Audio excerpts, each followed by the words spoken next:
കാസർഗോഡ് പാണലത്ത് 24 വയസ്സുകാരി ഫാത്തിമത്ത് സുഫൈദ മരണപ്പെടാനുണ്ടായ കാരണം ഗാർഹിക പീഡനം. 10 വർഷത്തെ പ്രണയത്തിനൊടുവിൽ ആദിൽ മുഹമ്മദും ഫാത്തിമത്ത് സുഫൈദയും തമ്മിൽ വിവാഹിതരായി. വീട്ടുകാരുടെ സമ്മതപ്രകാരം അവർ കല്യാണം നടത്തിക്കൊടുത്തു. കല്യാണം കഴിഞ്ഞിട്ട് 1 വർഷമായി. വിവാഹ വാർഷികത്തിൻ്റെ തലേ ദിവസം ആ പെൺകുട്ടി മരണപ്പെട്ടു. സ്വയം മരണത്തിന് കീഴടങ്ങി. കല്യാണം കഴിഞ്ഞ് കൊണ്ടു ചെന്ന അന്ന് മുതൽ ഭർത്താവിൻ്റെ വീട്ടിൽ പീഡനങ്ങൾ തുടങ്ങി. അമ്മായിയമ്മയും മകനും, ഭർത്താവായ മുഹമ്മദ് ആദിലും അതുപോലെ ആയിഷ, അമ്മായിയമ്മ ആയിഷയും നിരന്തരം ഈ പെൺകുട്ടിയെ പീഡിപ്പിച്ചുകൊണ്ടിരുന്നു. ശാരീരികമായും മാനസികമായും പീഡിപ്പിച്ചുകൊണ്ടിരുന്നു. സുഫൈദയുടെ കുടുംബവും മുഹമ്മദ് ആദിലിൻ്റെ കുടുംബവും അത്യാവശ്യം ജീവിക്കാൻ ഉള്ള കുടുംബം, വെറും പാവങ്ങളോ അങ്ങനെയൊന്നുമല്ല. എന്നിട്ടും ഇവർക്ക് പണത്തിനോടും സ്വർണത്തിനോടും ആർത്തി.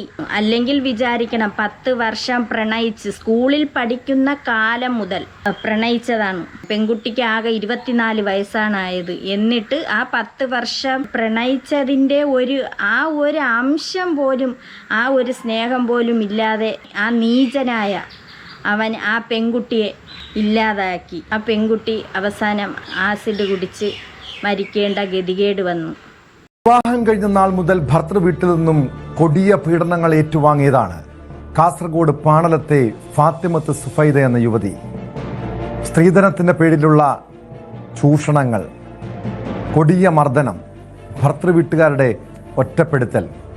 അങ്ങനെ കഴിഞ്ഞ ദിവസം ഫാത്തിമത്ത് സ്വന്തം വീട്ടിലേക്ക് ഫോൺ ചെയ്തു.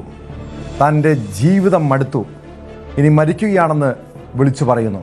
ഇതേ തുടർന്ന് ഫാത്തിമത്തിന്റെ സഹോദരൻ പല ദിവസങ്ങളിലും ഈ പെൺകുട്ടിക്ക് ഉണ്ടായ അനുഭവങ്ങൾ അവളുടെ വീട്ടിൽ പറയാറുണ്ടായിരുന്നു. അമ്മായിയമ്മയിൽ നിന്നും ഇതുപോലെയുള്ള പീഡനങ്ങളും അതുപോലെ ഭർത്താവിൽ നിന്നും ഒരുപാട് പീഡനങ്ങൾ നേരിടുന്നു എന്ന് ഈ പെൺകുട്ടി സ്ഥിരം പറയാറുണ്ടായിരുന്നു.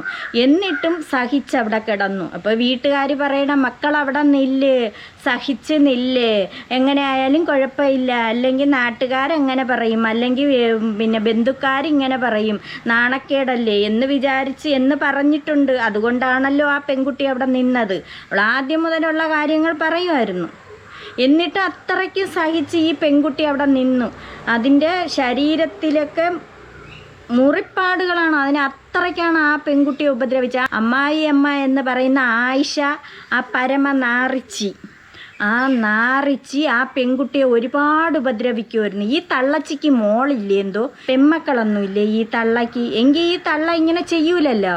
അതുപോലെ അവന്, ഈ മുഹമ്മദ് ആദിലെന്ന് പറയുന്ന അവന് സഹോദരി ഇല്ലേ? ഇങ്ങനെ സഹോദരിമാരെ ആരെങ്കിലും ഉണ്ടായിരുന്നെങ്കിൽ ഒരു ഇറ്റ് സ്നേഹം, ഒരു ശകല സ്നേഹമെങ്കിലും കാണുമായിരുന്നല്ല. ഇതേ കണക്ക് ഒരു പെൺകുട്ടിയെ കൊണ്ടുവന്നിട്ട് ഇതേ കണക്ക് ചെയ്യണം. നോക്കുമ്പോൾ അന്യ വീട്ടിൽ നിന്ന് കൊണ്ടുവന്നത്, അന്യ വീട്, അവൾ വേറൊരു വീട്ടിൽ നിന്ന് വന്നതല്ലേ. അതുകൊണ്ട് സ്വന്തം മകളെ പോലെ കരുതാൻ കഴിയാത്ത നാറിച്ചി അമ്മായിയമ്മ. ഇങ്ങനെയുള്ള ജന്തുക്കൾ ഒരുപാടെണ്ണം ഉണ്ട്. ഭർത്തൃ വീട്ടിലെത്തുന്നു. അങ്ങനെ ഭർത്തൃ വീട്ടുകാരും സഹോദരൻ തമ്മിൽ വാക്കുതർക്കമായി. അതിനിടെ ഫാത്തിമത്ത് ആസിഡ് എടുത്ത് കഴിക്കുന്നു.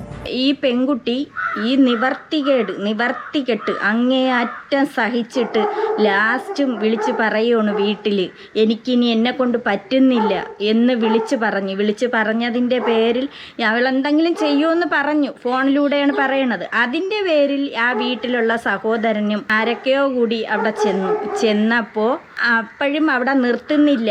അമ്മാവിത്തള്ളയും ഈ പെൺകുട്ടിയുടെ ഭർത്താവും കൂടി ഭയങ്കരമായ ബഹളം അവിടെ നടത്തുന്നു.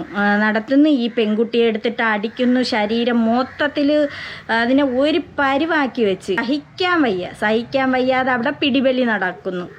ഈ സഹോദരനായിരുന്നാലും അവരെല്ലാവരും കൂടി ചേർന്ന് അവിടെ ഭയങ്കരമായ പിടിവലി നടക്കുന്നു. അതിൻ്റെ ഇടയിലാണ് ഈ പെൺകുട്ടി ഇതിങ്ങനെ ചെയ്യണത്. അങ്ങനെ ഗുരുതരമായി പൊള്ളലേറ്റ് ഫാത്തിമത്ത് മരിക്കുകയാണ്. ഈ സംഭവത്തിൽ, അതായത് ഈ ഫാത്തിമത്തിൻ്റെ യുവതിയുടെ മരണത്തിന് പിന്നാലെ ഗുരുതരമായിട്ടുള്ള ആരോപണങ്ങൾ ഉന്നയിച്ച് കുടുംബം രംഗത്തെത്തിയിട്ടുണ്ട്. വിവാഹം കഴിഞ്ഞ നാൾ മുതൽ നിരവധി പീഡനങ്ങളാണ് യുവതിക്ക് ഏറ്റുവാങ്ങേണ്ടി വന്നതെന്നാണ് കുടുംബത്തിൻ്റെ ആരോപണം. അല്ല, ഈ വിവാഹം കഴിഞ്ഞ നാൾ മുതൽ പീഡനങ്ങൾ ഈ മകള് ഏറ്റുവാങ്ങിയെങ്കിൽ എന്തുകൊണ്ട് അതിനെ അങ്ങ് കൊണ്ടുപോയില്ല? അപ്പോഴും വീട്ടുകാർക്ക് നാണക്കേട്, അയ്യോ ഇനി കൊണ്ടുപോയാൽ എങ്ങനെയാണ് എന്ന് ചിന്തിച്ച് കാണും. ഇങ്ങനെ ഈ ജനങ്ങൾ അവരെ ചിന്താഗതിയാണ് വെറും ഇതാക്കണത്. അങ്ങനെയുള്ളൊരു സൈക്കോയായ യവൻ്റെ കൂടെയും അതുപോലെ തൻ്റേടിയായ ഈ അമ്മായിയമ്മയുടെ കൂടെയും നിർത്താതെ അന്നേ അങ്ങ് വിളിച്ചോണ്ട് പോകണമായിരുന്നു. പുല്ല് അവനെ വേണ്ട, അങ്ങ് കളയണമായിരുന്നു. എന്തായാലും ജീവിക്കാനുണ്ടല്ലോ, ജീവിക്കാൻ ഒരുപാട് ഉള്ള പാർട്ടിക്കാർ തന്നെയാണ്. അപ്പം ഇങ്ങനെ ഈ പെൺകുട്ടി അങ്ങ് കൊണ്ടുപോകണമായിരുന്നു. ഇതല്ലെങ്കിൽ ഇതിൻ്റെ അപ്പുറത്തേന്ന് അങ്ങ് കരുതണമായിരുന്നു. ഒരുപാട് സ്വർണങ്ങളൊക്കെ ഇട്ടാണ് ഈ പെൺകുട്ടി അയച്ചത്. അതുപോലെ പണം അവന് തികഞ്ഞില്ല, അവന് ആ തള്ളച്ചിക്കും തികഞ്ഞില്ല. സ്വർണ്ണം അത്ര പോരാ, കുറച്ചുകൂടെ വേണം, കിൻഡൽ കണക്കിന് വേണം. അതുപോലെ പണം, സ്ത്രീധനം വേണം എന്നും പറഞ്ഞുകൊണ്ടായിരുന്നു അവിടുത്തെ മർദ്ദനം. ഈ ഫാത്തിമത്തിന്റെ മരണത്തോടെ 2 മാസം മാത്രം പ്രായമുള്ളൊരു കുഞ്ഞാണ് അനാഥയായത്. അതിലും വിശേഷം ഒരു കുട്ടി ജനിച്ചു, അതിന് വേറെ 2 മാസം പ്രായമായ ഒരു പെൺകുഞ്ഞ്, 2 മാസം പ്രായമായ ഒരു കുട്ടി. അതിൻ്റെ ഒരു ഗതികേട്. തള്ള പോയി, അവനാണെങ്കിൽ അത് അവൻ അങ്ങനെ തോയി. അവനെ അറസ്റ്റ് ചെയ്തുകൊണ്ട് പോയി, ഇപ്പം റിമാൻഡിലാണ്. അല്ലെങ്കിൽ തന്നെ അവൻ ഇനി അവന്മാരൊക്കെ ഇറങ്ങും. എത്ര ഇതായിരുന്നാലും നമ്മളെ നിയമം ഇങ്ങനെ ആയതിൻ്റെ പേരിൽ എല്ലാം ഇറങ്ങി വരും. അപ്പോൾ ഇറങ്ങി വരുമ്പോൾ കുട്ടിയെ വിട്ടുകൊടുക്കരുത്, ഈ പിശാചിന് വിട്ടുകൊടുക്കരുത്, ആ കുടുംബത്തിനെ കൊടുക്കരുത്. 24-കാരിയുടെ ആത്മഹത്യയിൽ ഞെട്ടിപ്പിക്കുന്ന വിവരങ്ങൾ പുറത്തു വരുന്നുണ്ട്. അതായത് യുവതിയുടെ ശരീരത്തിൽ പലയിടത്തും മർദ്ദനമേറ്റ പാടുകളുള്ളതായി ഇൻക്വസ്റ്റ് റിപ്പോർട്ടിൽ പറയുന്നു. ഇതിൽ പലതും പുതിയ പാടുകളാണ്. കേസിൽ ഭർത്താവ് മുഹമ്മദ് ആദിലിനെ ആത്മഹത്യാ പ്രേരണ കുറ്റം ചുമത്തി പോലീസ് അറസ്റ്റ് ചെയ്തു. ആത്മഹത്യാ പ്രേരണ കുറ്റം ചേർത്ത് അറസ്റ്റ് ചെയ്തു. അത് കുറച്ച് നാളത്തേക്ക് മാത്രം. അവൻ ഇപ്പോൾ ഉടനെ ഇറങ്ങി വരും. അവിടെ തീറ്റിപ്പോറ്റി തിന്നാൻ കൊടുത്തിട്ട് ഇറങ്ങി വരും. നോക്കുമ്പോൾ അവനല്ല ഇത് ചെയ്തത്, അവൾ സ്വയം ചെയ്തതാണ്, അവൾ സഹിക്ക വയ്യാതെ ചെയ്തതാണ്. ഇപ്പോൾ പോസ്റ്റ്മോർട്ടം റിപ്പോർട്ട് വന്നതിൽ ശരീരഭാഗങ്ങൾ മൊത്തത്തിൽ അള്ളി കീറി ഒരു പരിവാക്കി, നഖത്തിൻ്റെ പാടുകളും അതിനെ എന്തൊക്കെയോ ചെയ്ത് വെച്ച്. എന്നിട്ട് ആ തള്ളച്ചി, ആ ദ്രോഹി തള്ളച്ചി ഒളിവിൽ പോയിരിക്കുന്നു. ഇത്രയും ചെയ്ത് കൂട്ടിയിട്ട് ഇപ്പം അവൻ സമ്മതം ഏറ്റില്ല, അവൻ ഏറ്റ്. അവൻ പറഞ്ഞു അവൾ മരിക്കണേൻ്റെ അന്ന്, ഫാത്തിമത്ത് സുഫൈദ മരിക്കണേൻ്റെ അന്നും ഞാൻ അവളെ ഉപദ്രവിച്ചു, ഒരുപാട് ഉപദ്രവിച്ചു. അവൻ കുറ്റസമ്മതം നടത്തി. എടാ ദ്രോഹി, പരമദ്രോഹി, നിനക്ക് വേറെ അവിഹിതം കാണും. അതുകൊണ്ടാണ് നീ ഈ പെൺകുട്ടിയെ നീ ഇങ്ങനെ ചെയ്തത്. 10 വർഷം നിന്നെ പ്രണയിച്ചതല്ലേ, 10 വർഷം നീ കൊണ്ട് നടന്നതല്ലേ, നടന്നിട്ടല്ലേ നീ കല്യാണം കഴിച്ചത്. അപ്പം വിചാരിച്ചിട്ടുണ്ടോ 10 വർഷം ഞാൻ അവളെയും കൊണ്ട് ചുമന്നുകൊണ്ട് നടന്ന്, ഇനി എനിക്ക് വേണ്ട, അവൾ പഴയതായി. എപ്പോഴും കല്യാണം കഴിച്ച സമയത്ത് അവൾ പഴയതായി കാണും. അതുകൊണ്ടായിരിക്കും അവ ഉപേക്ഷിച്ചത്. ഈ മദ്യത്തിനും മയക്കുമരുന്ന് എല്ലാത്തിനും അടിമയായിരിക്കും. അവൻ ഇങ്ങനെയുള്ള സാധനങ്ങൾക്ക് അവൻ അടിമയായിരുന്നു.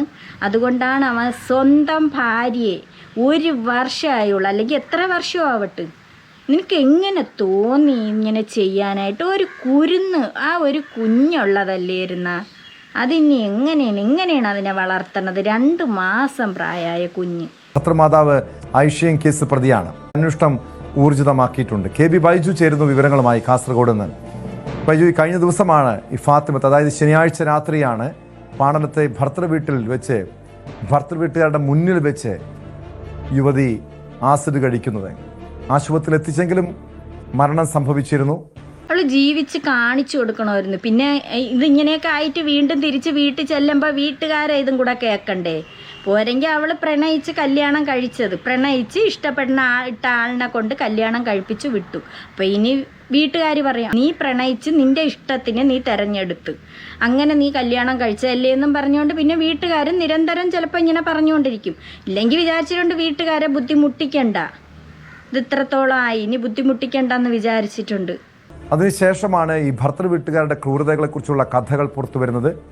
ഗുരുതരമായിട്ടുള്ള ആരോപണങ്ങൾ ഫാത്തിമത്തിൻ്റെ കുടുംബം ഉന്നയിക്കുന്നുണ്ട്. അതായത് ഈ ശരീരത്തിൽ മരിക്കുന്നതിന് മുൻപ് നിരവധി മർദ്ദനമേറ്റ പാടുകളുണ്ടെന്ന് പറയുന്നുണ്ട്. അങ്ങനെയെങ്കിലും മാനസിക പീഡനം മാത്രമല്ല, ശാരീരികമായും ഈ യുവതി ക്രൂരമായ പീഡനങ്ങൾ ഏറ്റുവാങ്ങിയിട്ടുണ്ടെന്നല്ലേ മനസ്സിലാക്കേണ്ടത്? പോലീസിൻ്റെ അന്വേഷണത്തിൽ എന്താണ് പുറത്തു വരുന്നത്? ഒരു കമൻറ്റ് കണ്ടായിരുന്നു. ഈ പെൺകുട്ടിയുടെ വീട്ടിൻ്റെ അടുത്തുള്ള ആരോ കമൻ്റ് ഇട്ടതാണ്. ഞാൻ പെൺകുട്ടിയുടെ വീട്ടിൻ്റെ അടുത്തുള്ള ആളാണ്. ഈ പെൺകുട്ടിയെ കല്യാണം കഴിച്ച് കൊണ്ടുവന്നതിൻ്റെ അന്ന് മുതൽ ഈ പെൺകുട്ടിയെ ഈ അമ്മായിയമ്മയും ഈ ഭർത്താവെന്ന് പറയണ ഈ നാറിയും കൂടെ നിരന്തരം പീഡനമായിരുന്നു. എന്നും അവിടെ ഈ പെൺകുട്ടിയെ അടിയായിരുന്നു. അന്ന് ആ മരിക്കണേൻ്റെ അന്ന് പോലും ഈ പെൺകുട്ടിക്ക് ഉപദ്രവം ഉണ്ടായി എന്ന് പറഞ്ഞുകൊണ്ട് ആ കമൻറ്റ് വന്നായിരുന്നു. ചിലപ്പോൾ ആളുകൾ പറഞ്ഞാൽ പോലും അത് കേൾക്കൂലായിരിക്കും, നാട്ടുകാർ പറഞ്ഞാലും കേൾക്കൂല. ഈ പെൺകുട്ടി അവിടെ അങ്ങ് കിടന്ന് വിടൂലിയിരുന്നിട്ടുണ്ട്, അതിനെ അടച്ചിട്ട് ഉപദ്രവിച്ചിട്ടുണ്ട്. അത്രയ്ക്ക് അതിനകത്തിട്ട് കഷ്ടപ്പെടുത്തി. അതെ ടോമേ, മാനസികമായി മാത്രമല്ല ശാരീരികമായും ഫാത്തിമത്ത് സുഫൈദ അവിടെ നിന്നും ഇത്തരത്തിൽ പീഡനം ഏറ്റു എന്ന് തന്നെയാണ് ഇൻക്വസ്റ്റ് റിപ്പോർട്ട് വിരൽ ചൂണ്ടുന്നത്. അതായത് ഇവരുടെ ശരീരത്തിൽ നിരവധി മുറിവേറ്റ പാടുകൾ ഉണ്ടെന്നാണ് ഇൻക്വസ്റ്റ് റിപ്പോർട്ട്. അത് മാത്രമല്ല അതിൽ പലതും പുതിയത്, അതായത് ഇപ്പോൾ അടുത്ത കാലത്തായി ഉണ്ടായതാണെന്നും ഈ ഇൻക്വസ്റ്റ് റിപ്പോർട്ട് പറയുന്നു. ഏതായാലും പൂർണ്ണമായ പോസ്റ്റ്മോർട്ടം റിപ്പോർട്ട് ഇന്ന് വൈകിട്ടോടുകൂടി എത്തുമെന്നാണ് അറിയാൻ സാധിക്കുന്നത്. അതിലായിരിക്കും ഇതിൽ കൂടുതൽ വസ്തുതകൾ ഉണ്ടാവുക. ഏതായാലും ഇൻക്വസ്റ്റ് റിപ്പോർട്ട് തന്നെ ഞെട്ടിപ്പിക്കുന്നതാണ്. കാരണം ഇതിൽ സ്വർണം ആവശ്യപ്പെട്ട് പീഡനം നിരന്തരം ഉണ്ടായി എന്നാണ് തുടക്കത്തിൽ. യവന്മാർക്ക് എന്തിന് സ്വർണം പുഴുങ്ങി തിന്നാനാ? കിട്ടണ എല്ലാം യവന്മാര് ഒരു പെൺകുട്ടിയെ കൊണ്ടുവരുമ്പോൾ തന്നെ യവന്മാര് തൊലയ്ക്കും. അതിനൊക്കെ ജീവിക്കാനാണ് കൊടുത്തുവിടുന്നത്. അതിനെ തൊലയ്ക്കും. അതിനൊക്കെ ഉണ്ടാവുന്ന കുട്ടികൾക്ക് അല്ലെങ്കിൽ അവരെ ആവശ്യങ്ങൾക്ക് അങ്ങനെ ആയിട്ടാണ് അവർ കൊടുക്കണത്, വീട്ടിൽ നിന്ന് കൊടുത്തു വിടുന്നത്. ഇത് കൊണ്ട് ചെന്ന് അങ്ങോട്ട് കയറുമ്പോൾ തന്നെ അവന്മാർക്ക് മറ്റേ പരിപാടിക്കും അവന്മാർക്ക് കുറേ മദ്യപാനത്തിനും ആയിട്ട് ഈ പെൺകുട്ടികളെ സ്വർണ്ണം എടുത്ത് മൊത്തത്തിൽ അങ്ങ് ഉപയോഗിക്കും. പിന്നെ വീട്ടിൽ നിന്ന് കൊടുക്കുന്ന സ്ത്രീധനമൊന്നും പറഞ്ഞും കൊണ്ട് യവന്മാർ അതും കുറേ മേടിച്ചിട്ട് അവന്മാർ അതും തൊലയ്ക്കും. യവന്മാർക്ക് മൊത്തത്തിൽ തൊലപ്പ്. എന്നിട്ട് ആ പെൺകുട്ടികളെ വഴിയാധാരമാക്കും. ആരോപണമെങ്കിൽ ഇപ്പോൾ അതല്ല, ഈ ഫാത്തിമത്ത് സുഫൈദയ്ക്ക് വലിയ തോതിൽ ശാരീരിക ഉപദ്രവം ആ വീട്ടിൽ നിന്നും ഏൽക്കേണ്ടി വന്നു എന്നതിന്റെ ഏറ്റവും വലിയ ഉദാഹരണമാണ് ഈ ഒരു ഇൻക്വസ്റ്റ് റിപ്പോർട്ട്. ടോമെ 10 വർഷം പ്രണയിച്ച് വിവാഹിതയാകുന്നു. പ്രണയിച്ച് വിവാഹം കഴിച്ചാലും അല്ലാതെ ആയിരുന്നാലും വീട്ടുകാരെ അറിഞ്ഞിട്ട് അവർ പിടിച്ച് വെച്ച് കെട്ടിക്കണതായിരുന്നാലും ഗതി ഇത് തന്നെ. എല്ലാവരും അല്ല, എത്രയോ പേര് നല്ലതുപോലെ ജീവിത അവസാനം വരെ നോക്കണവരുണ്ട്. യവന്മാരങ്ങോട്ട് അല്ലാതെ തന്നെ പിടിച്ചയച്ചാൽ തന്നെ അവന്മാർക്ക് കഴപ്പ് മൂത്ത അവന്മാർക്ക് ഓട്ടം. പെൺപിള്ളേരെയും വീട്ടിൽ കൊണ്ടുവന്നിട്ടിട്ട് അവന്മാർക്ക് വേവിച്ചും വിളമ്പാനായിട്ട് കൊണ്ടിട്ടിട്ട് അവന്മാർക്ക് കഴപ്പ് മൂത്ത് പോണ കുറേ എണ്ണം. ഇന്നേക്ക് 1 വർഷം പൂർത്തിയാകുന്നതുള്ളൂ. അപ്പോഴേക്കും അവരുടെ ജീവൻ നഷ്ടപ്പെടുന്ന സാഹചര്യം. അത് ടോം തുടക്കത്തിൽ സൂചിപ്പിച്ചതുപോലെ തന്നെ 2 വയസ്സ് 2 മാസം പ്രായമുള്ള ഒരു കുഞ്ഞുണ്ട് ഇവർക്ക്. ആ കുഞ്ഞാണിപ്പോൾ അനാഥത്വത്തിലേക്ക് പോയെന്ന് പറയേണ്ടി വരും. കാരണം ഈ കേസിൽ ഫാത്തിമത്ത് സുഫൈദയുടെ ഭർത്താവ് ഇപ്പോൾ ജയിലിൽ റിമാൻഡായിരിക്കുന്നു. ഈ ആത്മഹത്യാ പ്രേരണ കുറ്റം, അതോടൊപ്പം ഇത്തരത്തിൽ സ്ത്രീധനം ചോദിക്കൽ, ഗാർഹിക പീഡനം തുടങ്ങിയ വകുപ്പുകൾ 85, 108 തുടങ്ങിയ വകുപ്പുകൾ പ്രകാരമാണ് ഇയാൾക്കെതിരെ കേസെടുത്തുള്ളത്. ജാമ്യമില്ലാ വകുപ്പ് പ്രകാരം. അങ്ങനെ എത്ര ജാമ്യമില്ലാ വകുപ്പ് പ്രകാരം കേസെടുത്തു കഴിഞ്ഞാലും ഇതുപോലെ എത്ര കേസുകൾ ഉണ്ടായിട്ടുണ്ട്. ഇതുവരെയെങ്കിലും ഈ പെൺകുട്ടികൾക്ക് നീതി കിട്ടിയിട്ടുണ്ടോ? ഇതുപോലെ ഒരുപാട് കേസുകളാണ്. പെൺപിള്ളേരെ കല്യാണം കഴിച്ച് കൊണ്ടുപോകും, 1 മാസം പോലും തികയൂല, അതിനെയൊക്കെ തീർക്കുകയാണ് ചെയ്യണത്. അല്ലെങ്കിൽ അതിനെയൊക്കെ ഉപദ്രവിച്ചിട്ട് അങ്ങ് പറഞ്ഞു വിടും. അവർക്ക് ഇടുന്ന സ്വർണ്ണങ്ങളായിരുന്നാലും കൊടുക്കണ പണമായിരുന്നാലും അതിനെയൊക്കെ എടുത്ത് അവന്മാർ മറ്റേ പരിപാടിക്ക് ഓരോ പരിപാടികളും കാണിച്ച് പിന്നെ കള്ളും കുടിച്ച് കൂത്താടി ഇങ്ങനെ അങ്ങ് തീർക്കും. ഇത് തന്നെയാണ് മിക്ക ഉള്ളിടത്തും നടക്കണത്. നാറിയ ജന്മങ്ങളെ കാര്യം പറഞ്ഞിട്ട് കാര്യമില്ല.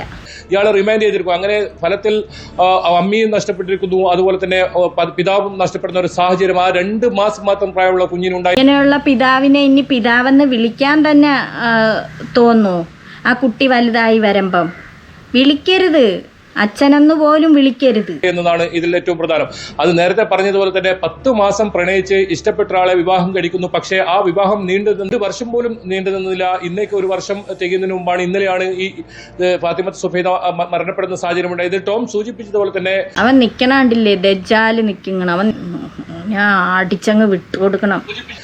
ഈ ശനിയാഴ്ച രാത്രിയാണ് ഇത്തരത്തിൽ നിരന്തരമായി ഭർത്തൃ വീട്ടുകാർ ഉപദ്രവിക്കുന്നുണ്ടെന്ന പരാതിയെ തുടർന്ന് ഇവരുടെ ബന്ധുക്കൾ സഹോദരരുടെ ഈ വീട്ടിലേക്ക് വരുന്നു.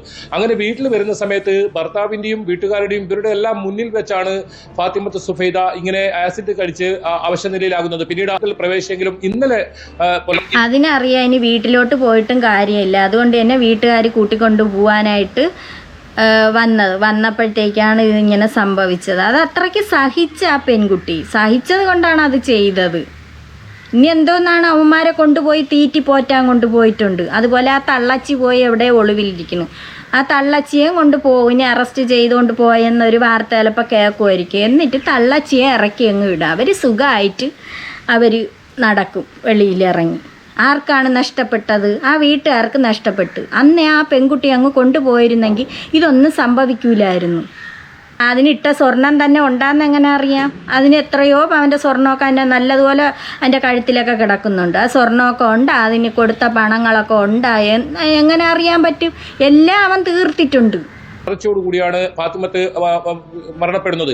ഏതായാലും ഇതിൽ തുടക്കത്തിൽ തന്നെ ഇവരുടെ ഒരു പരാതി ഉന്നയിച്ചിരുന്നു. ഇത്തരത്തിൽ നിരന്തരം ഉപദ്രവിക്കാറുണ്ട്, അതല്ലെങ്കിൽ സാമ്പത്തികമായി പണം ചോദിച്ച് പീഡിപ്പിക്കാറുണ്ടെന്നൊക്കെ തരത്തിൽ ഇവരുടെ ഒരു പരാതി ഉണ്ടായിരുന്നു. അങ്ങനെ ആ പരാതിയുടെ അടിസ്ഥാനത്തിൽ ഇതിൽ മുഹമ്മദ് ആദിൽ എന്ന് പറയുന്ന ഇവരുടെ ഭർത്താവിനെ പോലീസ് അപ്പോൾ തന്നെ കസ്റ്റഡിയിലെടുത്തിരുന്നു. അതുകൂടാതെ ഇവരുടെ ഭർത്തൃ മാതാവ് ആയിഷ എന്ന് പറഞ്ഞവർക്കെതിരെയും സമാന കുറ്റം ചുമത്തിയിട്ടുണ്ട്. ഇത് തന്നെയാണ് ആത്മഹത്യാ പ്രേരണ കുറ്റം. അതോടൊപ്പം നേരത്തെ സൂചിപ്പിച്ചതുപോലെ തന്നെ ഗാർഹിക പീഡനം, സ്വർണം മറ്റും ആവശ്യപ്പെട്ടുള്ള നിരന്തര ഉപദ്രവം, ഇങ്ങനെ ഇത്തരം ഗുരുതരമായ വകുപ്പുകൾ ചുമത്തിയാണ് പോലീസ് കേസെടുത്തിട്ടുള്ളത്. അത് പരാതി വളരെ ഗൗരവത്തിൽ തന്നെ പോലീസ് ഇത് ഓരോ ദിവസം ചെല്ലും തോറും ഇങ്ങനെയുള്ള വാർത്തകൾ കേട്ട് ഇരിക്കുകയാണ്. പെൺപിള്ളേർക്കൊന്നും ഒരു നീതി കിട്ടുന്നില്ല. ഇങ്ങനെയുള്ള സംഭവങ്ങൾ ഒരുപാട് നടന്നിട്ട് ഒരു നീതി കിട്ടുന്നില്ല. നിങ്ങൾ ഇങ്ങനെയൊക്കെ ചെയ്യുമ്പോൾ ഒന്ന് ആലോചിക്കണം. നിങ്ങളെ വീട്ടിലും പെൺമക്കളില്ലേ? പിന്നെ വേറൊരു കുട്ടിയൊരു സ്വന്തം മകൻ കല്യാണം കഴിച്ചു കൊണ്ടുവരുമ്പോൾ അത് അന്യതാണ്, അത് വേറൊരിടത്തുനിന്ന് വന്നതാണ് എന്ന് പറഞ്ഞുകൊണ്ട് അതിനെ ഉപദ്രവിക്കുകയല്ല ചെയ്യാനുള്ളത്. ഒരു പെണ്ണിനെ കൊണ്ടു ചെന്നാൽ അവന്മാരെ അടിമയായിട്ട് അവിടെ കിടന്നോളണം, ഇല്ലെങ്കിൽ അവിടെ ഉപദ്രവം. അതുകൊണ്ടാണ് ഇപ്പോൾ ഉള്ള പെൺകുട്ടികൾ പറയണത് കല്യാണം കഴിക്കാൻ തന്നെ അവർക്ക് പേടിയാണ്. ഇങ്ങനെയൊക്കെ അല്ലേ കാണുന്നത്? ചിലത് ഒരു മാസം പോലും ആവൂല, അതിനെയൊക്കെ അങ്ങ് കൊണ്ട് ചെന്നുടനെ അങ്ങ് തീർക്കുകയാണ് ചെയ്യണത്. നമ്മുടെ നിയമം എന്ന് നല്ലതാവോ? അവന്മാർക്ക് അതിൻ്റേതായ ശിക്ഷ കൊടുക്കോ? എങ്കിൽ മാത്രമേ അവന്മാർക്ക് പേടി കാണുള്ളൂ. ഇല്ലെങ്കിൽ ഈ പെൺകുട്ടികളെ പറഞ്ഞു വിടണം. എന്തിനങ്ങനെ സ്വർണ്ണമൊക്കെ ഇട്ട് കൊടുക്കണത്? അവന്മാർ നശിപ്പിക്കും. അവന്മാർ നശിപ്പിക്കണവന്മാർക്ക് എന്തിനാണ് കൊടുക്കണത്? പണിയും മന്ത്രവും തന്ത്രവും പറഞ്ഞ് അവന്മാരങ്ങ് പേടിച്ചിട്ട് അവന്മാർ സുഖമായിട്ട് ലാവശ്യമായിട്ട് അങ്ങ് നടക്കും. എന്നിട്ട് ആ പെൺകുട്ടിയെ പുറന്തള്ളുകയാണ് ചെയ്യണത്.